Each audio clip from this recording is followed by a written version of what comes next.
नमस्कार, स्वागत आहे तुमचे माझ्या चॅनलमध्ये. तर आज आपण अळूची भाजी बनवतोय.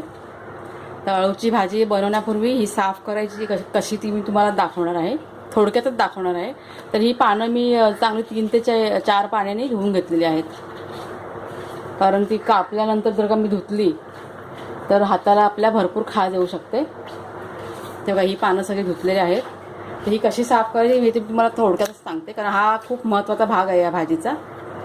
हे बघा, हे पानाचा देठ आहे तो तोडलाय मी, आणि आता हे असं हे सगळं काढून घ्यायचं. त्याची वरची जी साल असते ती जर काही आपण नाही काढली तर सगळी भाजी आपली खराब होऊन जाणार. पूर्ण खाज राहते त्या भाजीला, खूप खाज येते या भाजीला. आता हे ह्या पानाला पण जेवढं आहे जेवढं निघेल ते सगळं काढून घ्यायचं आपल्याला. जर का आपण हे व्यवस्थित नाही काढलं तर आपण भाजी जर का म्हणजे बनवून झाल्यानंतर जेव्हा खाऊ तेव्हा आपल्या गळ्याला मग खूप खाज येते. त्याच्यामुळे बनवायच्या आधीच चांगली साफ करून धुवून वगैरे असं स्वच्छ करून घ्यायची.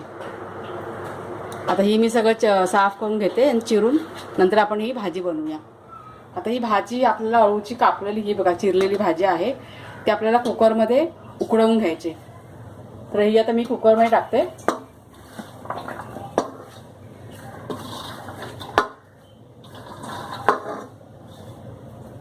आणि त्यात मी हे वाल टाकणार आहे. उकडतानाच मी हे वाल टाकणार आहे. तर कोणी कोणी ह्याच्यामध्ये शेंगदाणे टाकतं, कोणी अजून एक दुसरं कडधान्य, कोणी मका टाकतं. म्हणजे तुम्हाला जे आवडत असेल त्याप्रमाणे तुम्ही कडधान्य किंवा शेंगदाणे टाकू शकता. आता 1 ग्लास पाणी. आता हा कुकर मी बंद करून ह्याला 3 शिट्ट्या होईपर्यंत मी कुकर हा चालू करणार आहे. आपल्याला त्या भाजी फोडणीला घालायचे. कुकर आपला थंड झालाय. आता मी इथे कढई ठेवले गॅसवरती आणि तेल गरम होत आलंय. त्यात मी 1 ते 1.5 चमचा तेल टाकलंय. त्यात आपण का हे हिंग टाकूया. नंतर मी 10 ते 12 लसणीच्या पाकळ्या घेतल्यात, त्या आता या फोडणीमध्ये टाकायच्यात.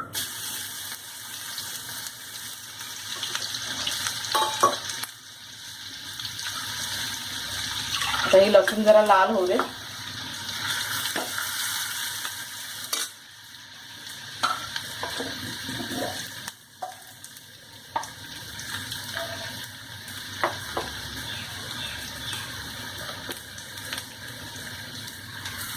लसूण लाल झाले आपलं. त्यात आपण तिखट मसाला टाकूया. मी इथे 1.5 चमचा तिखट मसाला टाकते. तुम्ही तुमच्या स्वादाप्रमाणे टाका.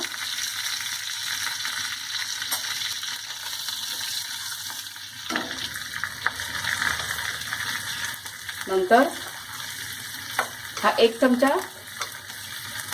मसाला टाकते. कांदा आणि खोबऱ्याचं जे वाटण असतं ना, तो मी 1 चमचा, जास्त नाही टाकायचा, फक्त 1 चमचा टाकते मी. या वाटणाची रेसिपी जी आहे ती माझ्या चॅनलवरती आहे. ह्याची लिंक मी मेन्शन करते डिस्क्रिप्शन बॉक्समध्ये, ते तुम्ही बघा जाऊन तिथे. आता हा मसाला चांगला परतला गेलाय. त्यात आपण अळू टाकूया उकडलेला. आता मी हा अळू त्यात टाकते. हा बघा,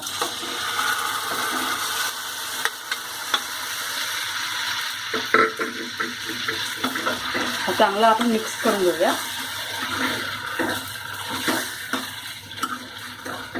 त्यात आपल्याला टाकायचे हे कोकम. तर हे मी 5 ते 6 कोकम टाकते. मग कोकमामुळे काय होतं, तो ह्याच्यामध्ये ते खाजरेपणा असतो अळूमध्ये, तो थोडा कमी करण्यामध्ये मदत होते. त्यात आपल्याला पाणी टाकायचं आहे. तर कुकरमध्ये जे आपण शिजवून घेतलेलं आहे त्यातच आपण पाणी टाकूया आणि हे सगळं त्यात असं ओतून घेऊया.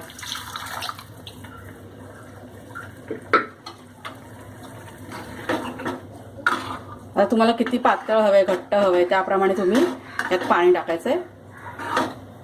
यात मी आता थोडीशी हळद टाकते. आता मीठ टाकायचं. मीठ पण तुम्ही तुमच्या चवीनुसार टाका.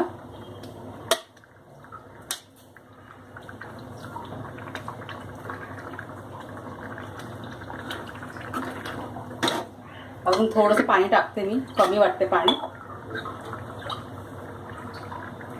ह्या असल्या भाज्या ज्या असतात ना त्या वर्षातून एकदाच आपल्याला खायला मिळतात. श्रावण महिन्यामध्ये खूप छान छान भाज्या आपल्याला मिळतात खायला, पालेभाज्या.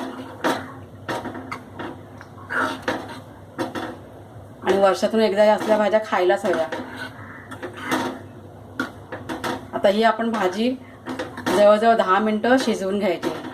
म्हणजे त्याला कड आला ना भाजीला की त्याला झाकण लावूया वरती आणि स्लो गॅसवरती 10 मिनटं शिजवून घ्या. आता 10 मिनटं होऊन गेलेत. भाजी आपली तयार झाली आहे. हे बघा, त्यात फक्त आता आपल्याला गरम मसाला टाकायचा आहे थोडासा.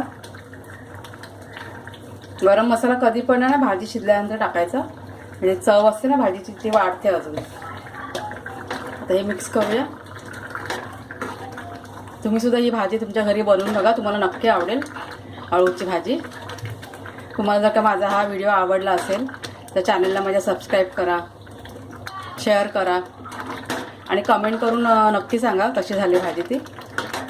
आपण पुन्हा भेटूया आपल्या पुढच्या रेसिपीसह. धन्यवाद.